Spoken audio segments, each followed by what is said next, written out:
সেকালের দাদুদের ক্ষমতা ছিল না সন্তান জন্ম দেওয়ার। সেকালের ভগ্নিপতিকে তারা বাবা বলবে, বাবা বলবে। কিছু মনে করবেন না, এখন এর অল্প বুদ্ধি তো। দেখবেন আমাদের দেশটা মুর্শিদাবাদে বন্যায় মাটির বাড়ি একটাও নাই, কিন্তু আপনাদের বীরভূম জেলায় কিছু কিছু জায়গায় দেখেছি পোঙা পাকা ঘর আছে। গরিব করবেন না, গ্রাম বাংলায় বলে, মানে কথাটা প্রবাদ বাক্য বলে যে পেছন দিকটা পাকার ওপর দিকটা মাটি নাকি। আমার পিসিমার বাড়ি বহারা, তো ওখানে এখনো সেই মাটির বাড়ি আছে, নিচেটা পাকা আর ওপরটা মাটি। মানে প্রবাদ বাক্য গ্রাম বাংলায় বলে হ্যাঁ পেছন পাকা ঘর নাকি বলছেন। তাই আমার এই নাতনিটা একটু পেছন পাকা হইয়াছে, পাকা হয়েছে, পেছন পাকা হইয়াছে, পাকা হয়েছে। অল্প সে আজ বোঝে না রে। পেছন পাকা হয়েছে গো, হয়েছে।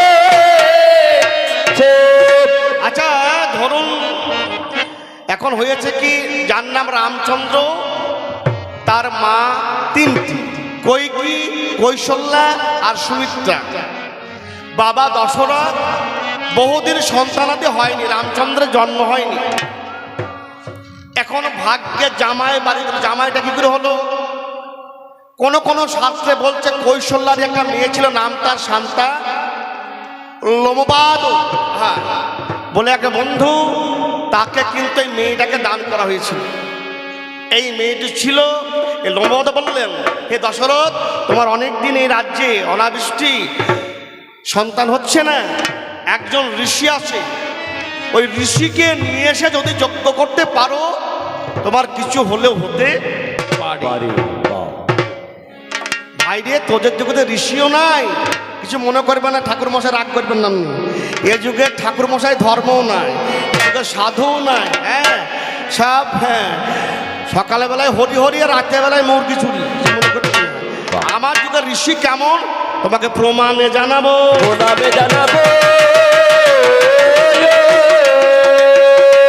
তোমাকে প্রমাণে জানাবো, জানাবো। আমার নাতি প্রমাণে তোমায় জানাবো। বিভাণ্ডকের নামে মনি বলিয়া জানাই রে, বলি বলি রে, বিভাণ্ডকের নামের মনি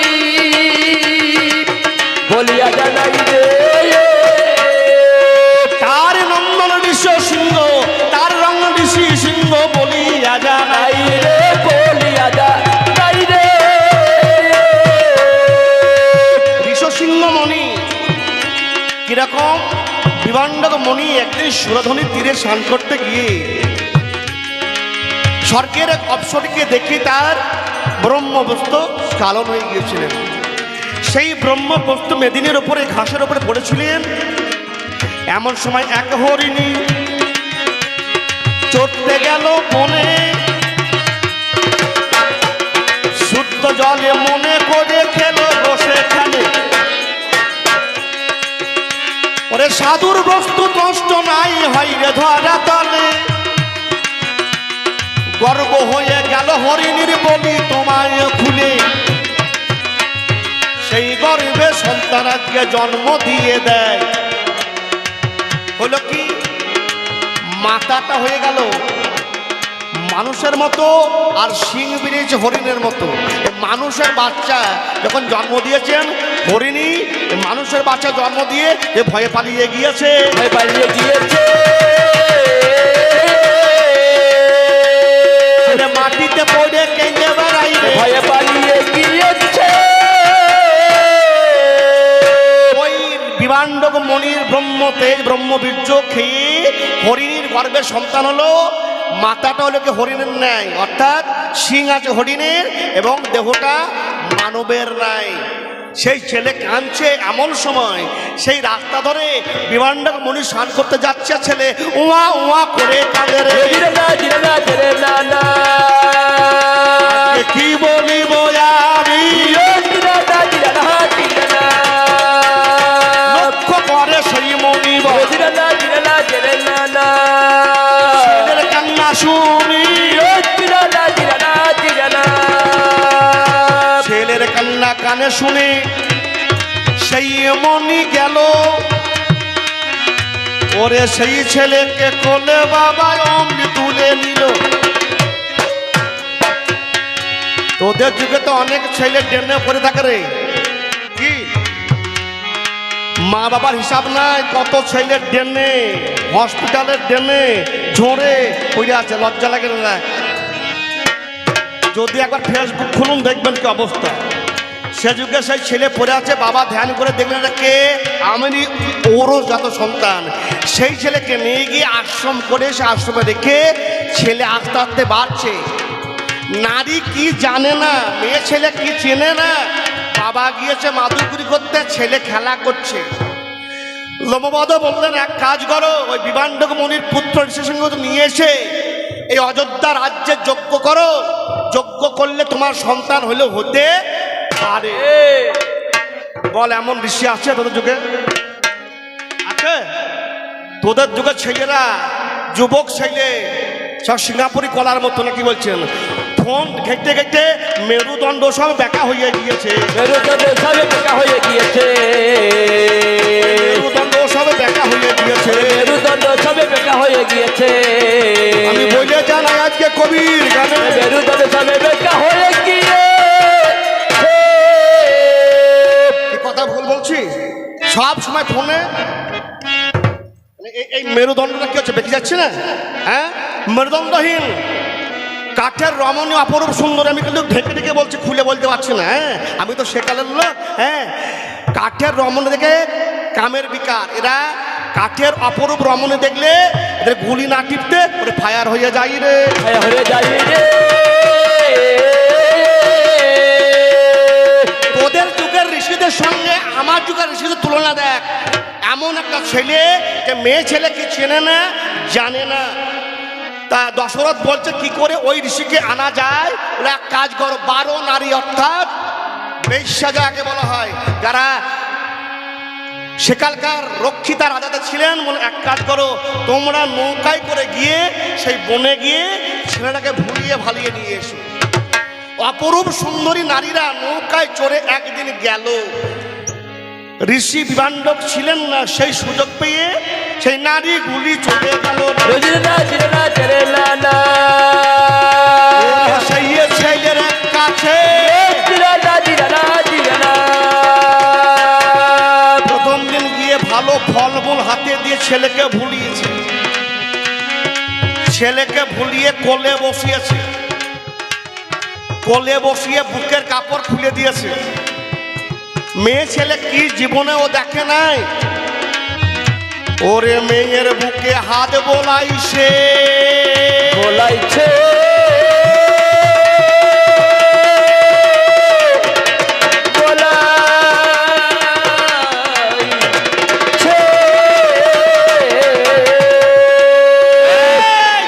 সাধু দেখ কাকে বলে। যুবক ছেলে একটা যুবতীর কোলে বসে আছে, পয় ধরে হাত দিচ্ছে, কাম নাই।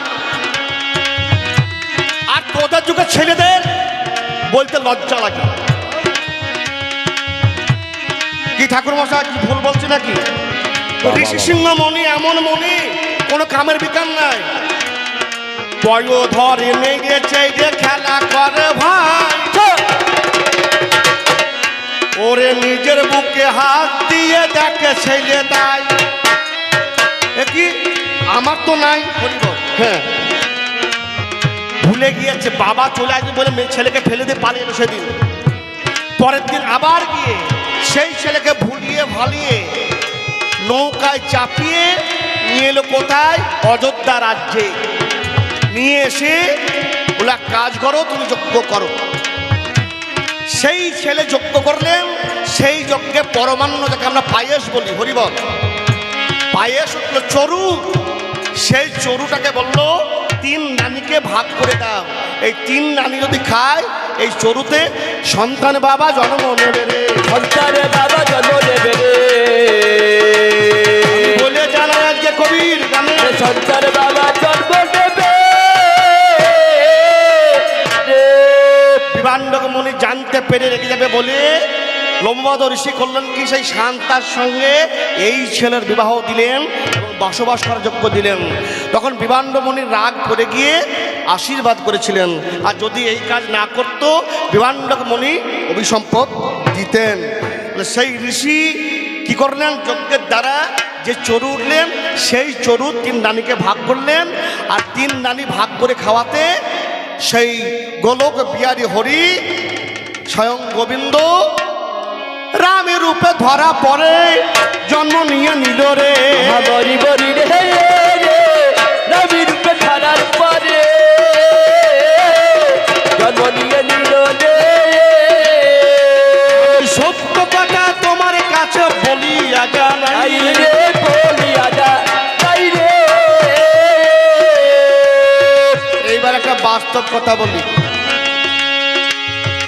ধরুন এই রকম কোন শাশুড়ির বহু আগে ছেলে হয়েছে, মানে মেয়ে আর বাচ্চা টাচ্চা হয়নি, বাচ্চা নেবার ইচ্ছা আছে, যদি জামাই MBBS ডাক্তার হয় আর সেই জামাইকে দেখিয়ে যদি সেই শাশুড়ির ছেলে হয়, তাতে ক্ষতি কি? তাতে ক্ষতি কি? তাতে ক্ষতি কি? তাতে ক্ষতি কি? কি কোনো ক্ষতি আছে? কোনো ক্ষতি আছে? মহাজন লেখছে, ভাগ্যে জামাই বাড়িতে এলো তাই শাশুড়ি সন্তান হইল। যদি জামাই MBBS ডাক্তার হয়, পারদর্শী হয়, তাকে যদি ওষুধ খায় সন্তান হয়। আচ্ছা বলুন, এরকম অনেক মা আছে ডাক্তার দেখে সন্তান হয়েছে কলিযুগে, তাহলে বলুন ডাক্তারকে বাবা বলবে না? যার ফসল যার জমি সে মালিক হবে, বলুন কোনটা হবে? যদি আমার গিন্নি কাটোয়ার সিদ্ধেশ্বর গুপ্তকে দেখিয়ে যদি তার সন্তান হয়, তা সিদ্ধেশ্বর গুপ্তকে বাবা বলবে না আমাকে আবার বাবা বলবে রে? আমাকে আবার বাবা বলবে রে। কি কথাটা হ্যাঁ না দিতে হবে আপনাদেরকে, বিচারটা আপনাদের কাছে হবে। তাহলে জমি যার ফসল তার, তাহলে জামাই যদি MBBS ডাক্তার হয় আর যদি সে ঔষধ খেয়ে শাশুড়ির সন্তান হয়, তা সেই ছেলেকে জামাই বাবুকে বাবা বলবে রে? জামাই বাবুকে বাবা বলবে রে। বলো কি বিচার করি? জামাই বাবুকে বাবা বলবে রে। কথা বুঝিয়ে সুঝে বলতে হয়। ঠিক। হ্যাঁ, এবার জিজ্ঞেস করছে, বলো রাম পূর্ণচন্দ্র ভগবান, লক্ষণ ঠাকুর আর ভরত শত্রুঘ্ন এরা কুকুর নাকি হইল রে? কুকুরকে হলো রে। কি অভিরুচি, কি মুখের ভাষা! লোকে যাকে ভগবান মর্যাদা পুরুষোত্তম রাম বলে সম্বোধন করে, আর তোর যা শিক্ষার যুগ কলিযুগের ছেলে কুকুর বলে ভগবানকে সম্বোধন করছো, আমার লজ্জা কি লাগে না? লজ্জা কি লাগে না? লজ্জা কি লাগে? লজ্জা কি লাগে না? ওই আমার না তুমি গো। লজ্জা কি তোমার লাগে না? তবে তোমার বোঝার ভুল আছে। এখন এর মতো এক নাতনি খুব শিক্ষিত, সেকালে ডাক্তাররা শিশিতে গোলা ঔষধ দিত নাকি? গোলা ঔষধ কারা কারা খেয়েছেন হাত তুলুন একবার। গোলা ঔষধ শিশিতে, হ্যাঁ অনেকে খেয়েছেন না? দিয়ে কাগজের দাগ দেওয়া থাকতো না? হ্যাঁ, দিয়ে বাড়ি গিয়ে বলতো এই ওষুধটা একটু ঝাঁকিয়ে খাবেন, কি বলছেন? এখন এর মতো এক শিক্ষিতা নাতনি, ওর ঠাকুমার বয়স হয়েছে, এখন ডাক্তারে বলে শোনো এই যে গোলা দাগ দেখছো, দাগ নম্বরে গিয়ে ওই ওষুধটাকে ঝাঁকিয়ে ঠাকুমাকে খাইয়ে দেবে। এখন এ মনে করছে কি ঠাকুমাকে ঝাঁকিয়ে ওষুধটাকে খাই, এই যে ঠাকুমাকে ধরে আচ্ছাকে ঝাঁকিয়ে দিয়েছে, দিয়ে ওষুধ খাওয়াইছে। ঠাকুমা কি ওর পটল ডাঙায় চলে গিয়েছে, পটল ডাঙে চলে গিয়েছে। তোমার যা বুদ্ধি বাবা, পটল ডাঙে চলে গিয়েছে। আচ্ছা বলুন, আমি ব্যক্তিগত সোমনাথ দাস, আমি একা কবিয়াল পূর্ণ? বিচারটা আপনাদের কাছে। কবিগান যুক্তি তর্কে দিয়ে ভাষণ করতে হয়, কবিগান পরিবেশন যার যেমন ভান্ডে আছে জানা। আমি সোমনাথ দাস একা পূর্ণ কবিয়াল? যদি এই ঢোল না থাকে, যদি এই হারমোনিয়ামটা না থাকে, যদি এই জুড়িদার না থাকে, আমি পূর্ণ হতে পারবো? পারবো না। আমি কি গানে সুরে স্বরে পূর্ণ, ইনি ঢোল বাদকে পূর্ণ, ইনি হারমোনিয়াম দোহারে পূর্ণ, ইনি ঝুলি বাজিয়ে পূর্ণ। এক একজন এক এক গুণে পূর্ণ নাকি। আর এই চারজনকে মিলে আমি পূর্ণ বাবা কবি আলগো। পূর্ণ বাবা কবি আলগো। রাম পূর্ণচন্দ্র ভগবান, লক্ষণ ঠাকুর, হ্যাঁ ভরত ভক্তিতে পূর্ণ। হরিবল। পৃথিবীর বুকে দেখিয়েছেন লক্ষণ কি, দাদার কাছে গিয়ে দাদা তুমি ফিরে চলো, আমার রাজ্যের দরকার নাই। বলো ভাই, পিতা স্বর্গ পিতা ধর্ম পিতা হি পরমং তপ পিতরি পিতামা পুণ্যে প্রিয়ন্তে সর্বদেবতা। পিতা আমার কাছে দেবতা তুল্য। পিতাকে কথা দিয়েছি আমি 14 বছর বনবাস করে ফিরে যাব। যদি আমি ফিরে যাই মহা অপরাধী হব, আমি ফিরে যাব না। এই যে বাকি ব্রহ্ম কর্তব্য পালন নাম ধর্ম। আর কলিযুগে কজনা কর্তব্য বাবা পালন করে রে, কর্তব্য বাবা পালন করে রে। বাবা রে, কিছু মনে করবেন না, কলিযুগে একটা ভালো ফ্যাশন বেরিয়েছে। কি বলুন দেখি, হ্যাপি বার্থডে নাকি গো, আমি ভালো জানি না। এখন ছেলে মেয়েরা জন্মদিন হ্যাপি বার্থডে করছিস, কর, কোনো ব্যাপার নাই। এখন আমাদের আর্য ঋষির কৃষ্টি, যেটা আমাদের সনাতন ধর্মের কৃষ্টি, সেটা ভুলে যাচ্ছে এখনকার আধুনিক শিক্ষাবিদ যারা, তারা কেন এখন কেক কাটছে। কেকটা কোন জাতির, কোন বর্ণের? খ্রিস্টান ধর্মের। আমরা কোন ধর্মের? আর্য ঋষির, আমরা সনাতন ধর্মের। আমাদের কর্তব্য কি? গোবিন্দ সেবায় পরমান্ন রান্না করে গোবিন্দ সেবায় দিয়ে সেই পরমান্ন ছেলের মুখে তুলে দাও নাকি। এটা না করে ওই ডিমে দেওয়া একটা কি বলবো হ্যাপি বার্থডে করছে, করিয়ে মা বাবার নিমন্ত্রণ নাই। মা বাবা তো সিঁড়ির তলায় পড়ে আর বড় কুটুমকে ডাকছে, ওরে শাশুড়ি শ্বশুরকে নিমন্ত্রণ করে রে, শাশুড়ি শ্বশুরকে নিমন্ত্রণ করে রে। বলে জানাই আজকে কবির গানে, শাশুড়ি শ্বশুরকে নিমন্ত্রণ করে রে। ভাতৃপ্রীতি কেমন দেখো। বলো দাদা তুমি যদি না যাও, তোমার চরণের খরম দুটি আমার হাতে তুলে দাও, আমি মাথায় করে নিয়ে গিয়ে রাজ সিংহাসনে উপবেশন করিয়ে আমি দ্বারে বসে ওই অযোধ্যা রাজ্য চালাবো। দাদা বলো, এই রকম কলিযুগে কজন ভাই আছে দেখা না? কজন ভাই আছে দেখা? কজন ভাই আজকে আছে দেখাও না? কজন ভাই আজকে আছে দেখাও না? এখন ভাইয়ের বইলে কখন যে হাড়ি ভেঙে আলাদা করে ঠিক না নাকি বলছি। দেখো ভরত, দেখো লক্ষণ, লক্ষণ তো বনবাস নয়। এর কত শিক্ষা দেখো রামায়ণে, রামায়ণে কত শিক্ষা চিন্তা করো। তাহলে ভরত ভক্তিতে আর শত্রুঘ্ন শত্রু নিধনে, শত্রুঘ্ন শত্রু নিধনে। ভরত ভক্তিতে পূর্ণ আর শত্রুঘ্ন শত্রু নিধনে। যেটা লবণ দৈত্যকে মেরে, এটা আমরা মথুরা বলি নাকি বলছেন। মধু দৈত্যের রাজ্য ছিল, মধু দৈত্যকে বধ করে সেই জায়গাটা মথুরা নাম পেয়েছেন। সেটাকে কে করেছিলেন? ত্রেতা যুগে, নাম যার এই শত্রু ঘন। তাহলে এই চারজন চারটি গুণে পূর্ণ। তোমায় আমি জানিয়ে দিলাম, তোমায় আমি জানিয়ে দিলাম, ওই আমার না তুমি গো। তোমায় আমি জানিয়ে দিলাম। ওরে আরেক কথা জিজ্ঞেস করে, ইহদিয়া না না না, এই কবির ওই আসরে ইহদিয়া না না না না না, ওরে ওগোই আমার নাতনি, ইহদিয়া না না না, আমি বসে শুনি এখানে। ইহদিয়া না না না না না। আমার সত্য তেতা দাপরে কোথাও পাইনি, খালি পেয়েছে কোথায় তেতাতে। বলছে যখন লক্ষণ শক্তিশালে পড়ে গেল আর হনুমান গেল গন্ধমাদন পর্বতে, পর্বতান্তে যখন পর্বত রাত্রিকালে আনছিলেন। আচ্ছা আপনারা বলুন, পর্বত রাত্রিকালে নন্দীগ্রাম দিয়ে বইয়ে নিয়ে আসার উনি বললেন ছায়া পড়েছে না? আচ্ছা রাত্রিতে ছায়া পড়ে? আমার কথা একটু হেলা দেবেন। যেদিন পূর্ণিমা হয়, সেদিন পূর্ণিমা ছিল ঠাকুরমশাই? সেদিন পূর্ণিমা ছিল না। পূর্ণিমা না থাকে ছায়া কেমন করে হইলো বলো না, ছায়া কেমন করে হলে বলো না। শুধু কবি করলে হবে না, বলছেন শুনো ভুনো কানা তিনজনা পথ পায় না।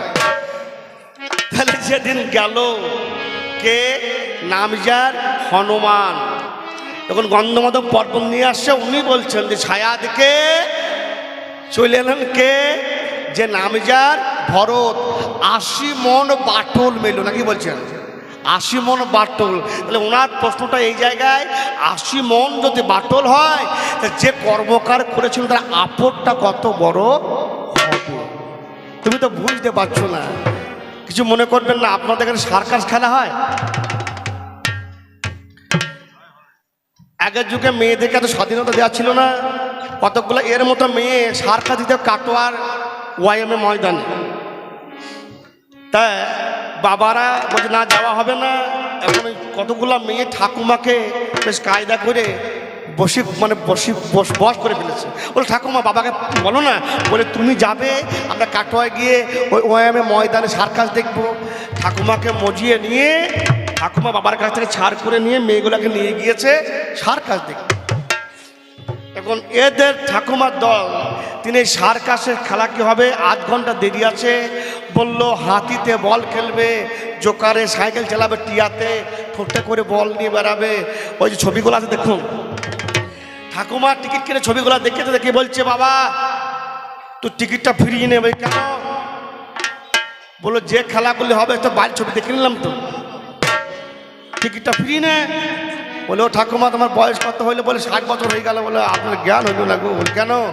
বলে বাইরে যে ছবিগুলো ওই খেলায় হবে, কিন্তু ওরা তো জ্যান্ত নয়, ওরা মরা, আর ভেতরে গিয়ে জ্যান্ত খেলা দেখতে পাবে, জ্যান্ত খেলা দেখতে পাবে, জ্যান্ত খেলা দেখতে পাবে, জ্যান্ত খেলা দেখতে পাবে। রামায়ণ রাম রসায়ন আধ্যাত্মবাদে 80 মন বাটো হরিবল, 80 মন হরিবল, 80 মন। দেখবেন কোনো অতিথি বাড়িতে এলে 80 নাকি গো যাই বলে কেউ, কি কেউ যদি ভুলে যাই বলে, বাবা যাই বলতে নাই, বলো 80, বলো 80 মন। কেন? কারণ লক্ষণ যে শক্তিশালী পড়েছে এই ভরত জানতো না। লক্ষণ যে শক্তিশালী পড়েছে ভরত জানতো না। হনুমান যখন উড়ে যাচ্ছে তখন ইনার শঙ্কর্ষণ বানের দ্বারা নামিয়েছিলেন। বলে হনুমান কি ব্যাপার?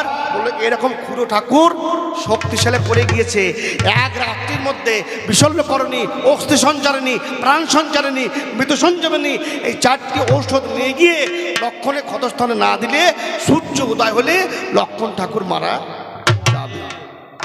সেই কারণে তখন বললে তুমি যখন নামিয়েছো আবার আমাকে তোলাবার চেষ্টা করো, হরিবল। হ্যাঁ, ভরতকে ভার যে নিতে পারে, হরিবল, ভরতকে ভার যে নিতে পারে, হনুমানকে পবন, হরিবল। এই বানের দ্বারা আবার যেখানকার বস্তু সেখান তুলতে হবে। 1 মন 2 মন হলে এই পবনকে তোলা যাবে না। কি এটা? ক্ষেত্র ক্ষিতি মাটি, মাটিতে যদি বান স্পর্শ করে যায়, সঠিক যদি কেউ গুরু ধরতে পারে, হরিবল, সঠিক যদি কেউ গুরু ধরতে পারে, তবে মরা গুরু হইলে হবে না, হরিবল। জ্যান্ত গুরু যে ভার নিতে পারে, যে ওজন নিতে পারে, গুরু ভার যে নিতে পারে, গুরু কাকে বলবো? যে গুরু ভার নিতে পারে সে হবে গুরু। তাহলে পবন হচ্ছে গিয়ে কে? এই যে বাতাস 21,600 বার গমনাগমন করছে। 1 মন না হলে পরে এই পবনকা তোলা যাবে না। 2 মন হলে পরে এই মন নিতাই গৌর হরি বল। হ্যাঁ, সেদিন ভরতকে 80 মনে আবার তুলে দিলে, 80 মনে তুলে দিয়ে রামচন্দ্র রমন তত্ত্ব, লক্ষণ লক্ষ্য বস্তু। আমাদের সাধারণ জীবের লক্ষ্য ভুল হয়ে যায়, আর তাই বান এলোমেলো জায়গায় লেগে আমাদের বস্তু নিম্নগামী হয়ে যায়। এই সাধু গুরু বৈষ্ণবকে আশ্রয় করিয়ে এই তত্ত্ব জেনে মূলাধার, খাদিস্তান, মণিপুর, অনাহত, বিশুদ্ধ, আজ্ঞা, সহস্যার, এখানে রাম চরণের বাস, রাম প্রণাম, আরাম, যেখানে আরাম পাওয়া যায়, আর আমাদের হারাম হয়ে যায়নি, তাই গৌর হরি বল, হরি বল, হরি বল। বাঁচতে হবে। সেই তত্ত্বটা এই রামায়ণে ওরে বুঝিয়ে দিয়েছে, বুঝিয়ে দিয়েছে।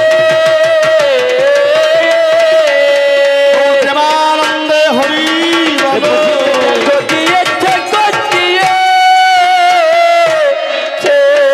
শেষ প্রশ্ন করেছে যে দ্রৌপদীর 5টা স্বামী আর একজনের 10টা স্বামী নাকি গো?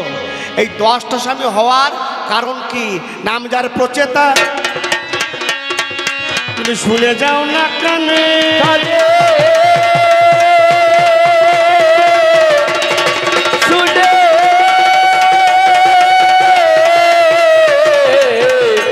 যাও না কালে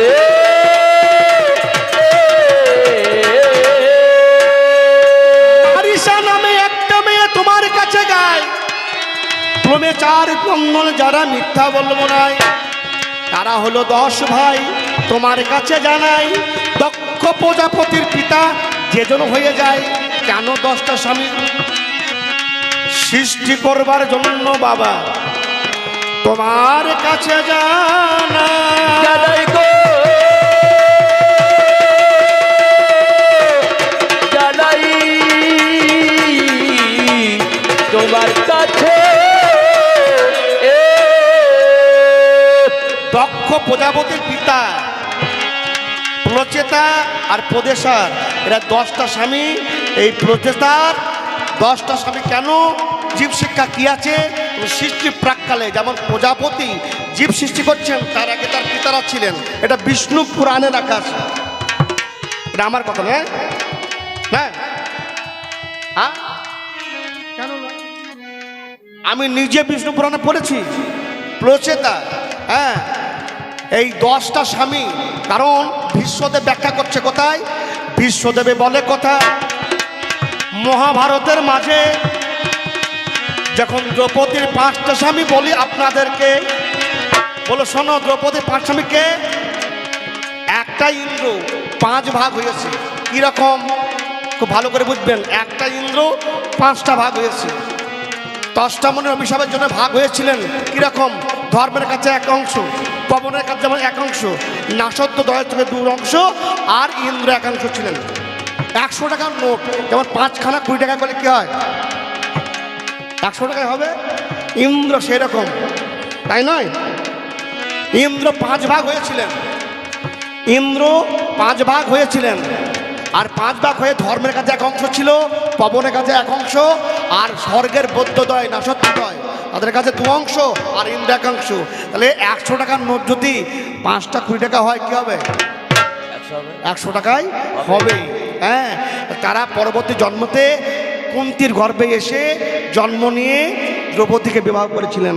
দ্রৌপদীর আশীর্বাদ অভিশাপ ছিল কে? গাভীর, যে তুমি 5টি স্বামী পাবে।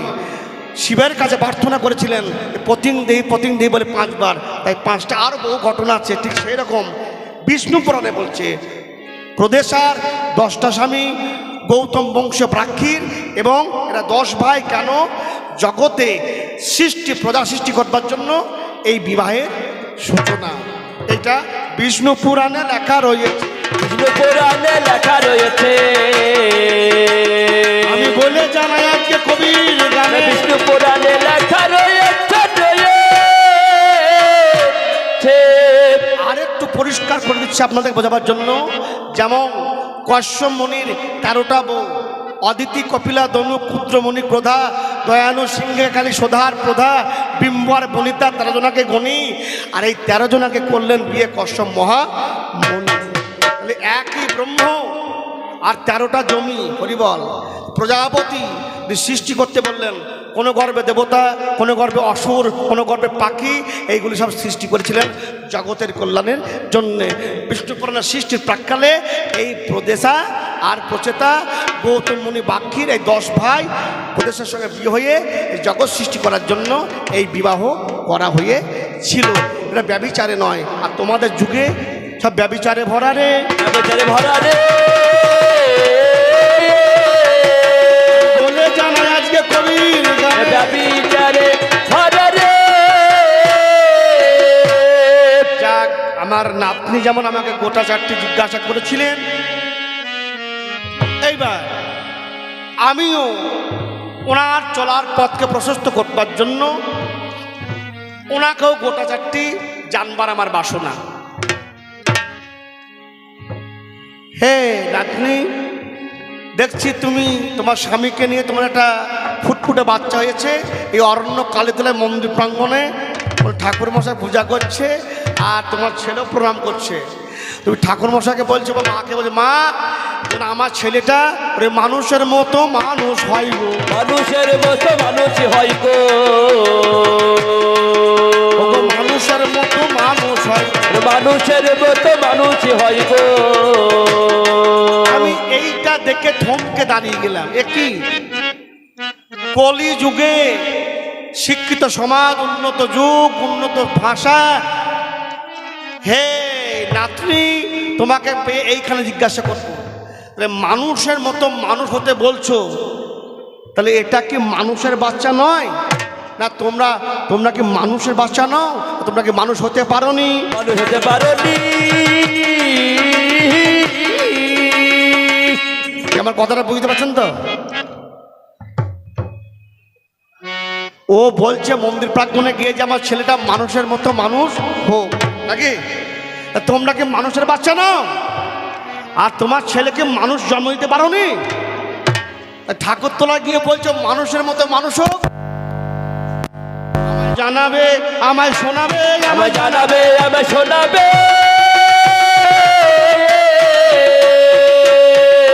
ও গো আমার নাদিনী জানাবে, আমায় শোনাবে, ও গো আমার নাদিনী জানাবে, তুমি শোনাবে।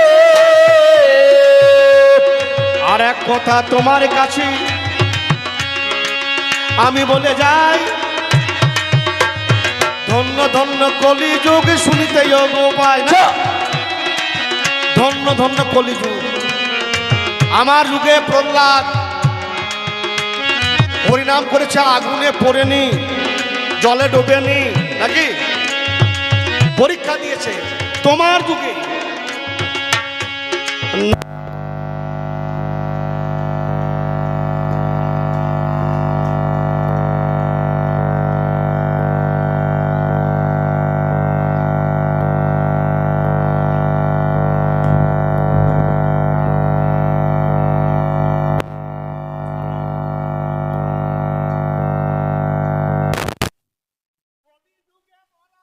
মন্ত্র দিয়েছিল, আরে মন্ত্র পাইয়া সেই ছেলে হরি বলে ডাকিতে লাগিল। বলো, যিনি মন্ত্র দিলেন তার নামটা কি? আর যে ছেলে মরা ছেলে জলে ভাসছিল বেঁচে গেল, সেই ছেলেটা বা কে? তার বর্ধমান জেলায় পাটবাড়ি রয়েছে, বাড়ি রয়েছে। ওরে কলি যুগের ঘটনা বাবা, পাটবাড়ি দেখো রয়েছে। আমার নাতনিকে পেয়েছি, নাতনি বর্ধমান, বর্ধমান বড়মান নাকি বলছি, বড়মান। তাই জানতে চাইলাম, বলো এই বর্ধমান জেলারই ঘটনা। একটা মরা ছেলে জলে ভাসছিল, আর সেই ছেলেকে কানে মন্ত্র দিলে ছেলে বেঁচে গেল। মরা ছেলে মন্ত্র পেয়ে কলিযুগে বেঁচে গেল। যিনি মন্ত্র দিলেন তার নামটাই বা কি? আর যে ছেলে বাঁচলো তার নামে কি গো? তার নাম কি গো? আমি তোমার কাছে জেনে নেব, তার নামটা দেখো কি গো? আর এক কথা জিজ্ঞাসা করি, না ও গো নাতিনী, আমার যুগে নামে যার নাম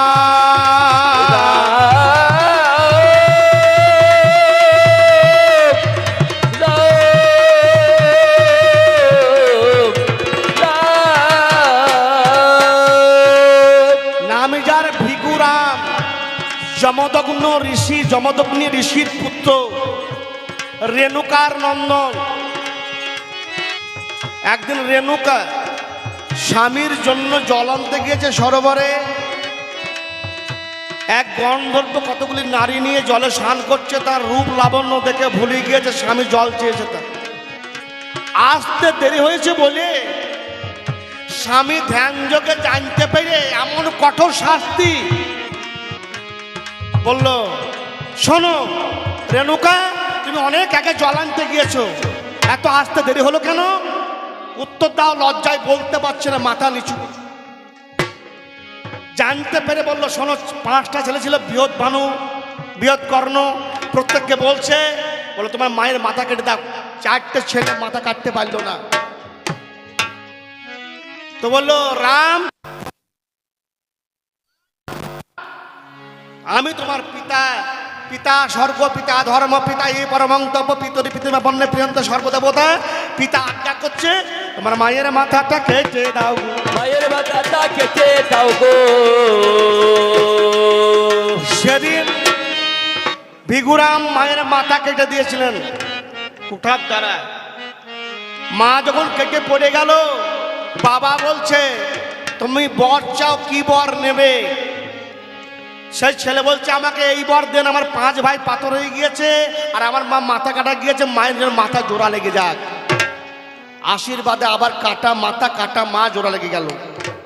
তোমাকে প্রশ্ন করব, বলো, তোমাদের কলিযুগের শিক্ষিত বাবুরা, হ্যাঁ, জওহরলাল নেহরু, হ্যাঁ, আমাদের ভারতবর্ষ, অখণ্ড ভারতবর্ষ, পাকিস্তান, বাংলাদেশ, ভারত এক জায়গায় ছিল, এই কলমের দ্বারা ভারত পাকিস্তানে কেটে ভাগ করে দিল। হ্যাঁ, আলী জিন্নাহ, এখনো সেই যন্ত্রণায় আমরা ভারতবাসী জ্বলে মরছি। তা সে যুগে মাকে কেটে জোড়া লাগিয়ে ফেলেছিল, আর তোমার যুগে মাকে কেটে জোড়া লাগাইতে পারলে না বন্ধু, জোড়া লাগাইতে পারলে না বন্ধু। তোমার কাছে জেনে নেব, জোড়া লাগাইতে পারলে না বন্ধু।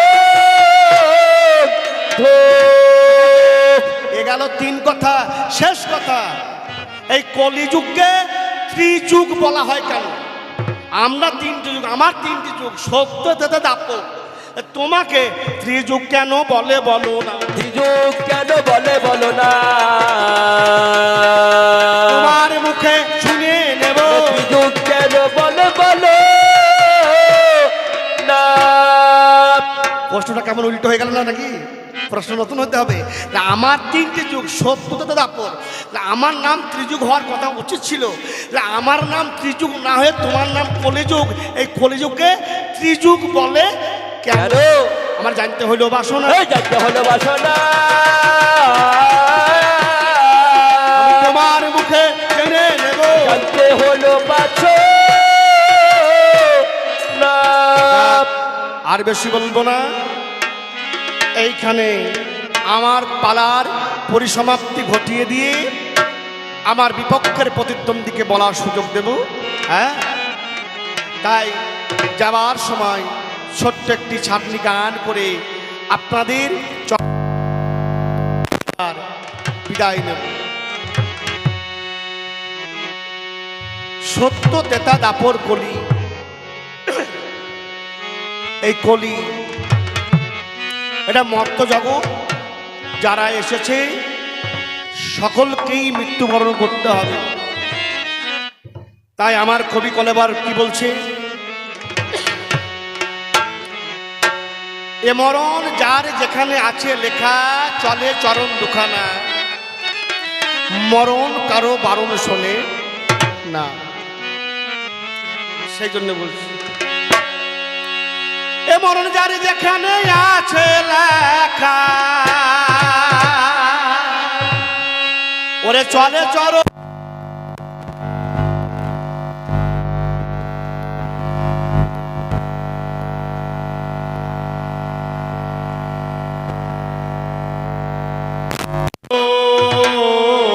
শোনে না। এ মরণ যার যেখানে আছে লেখা, ওরে চলে চরণ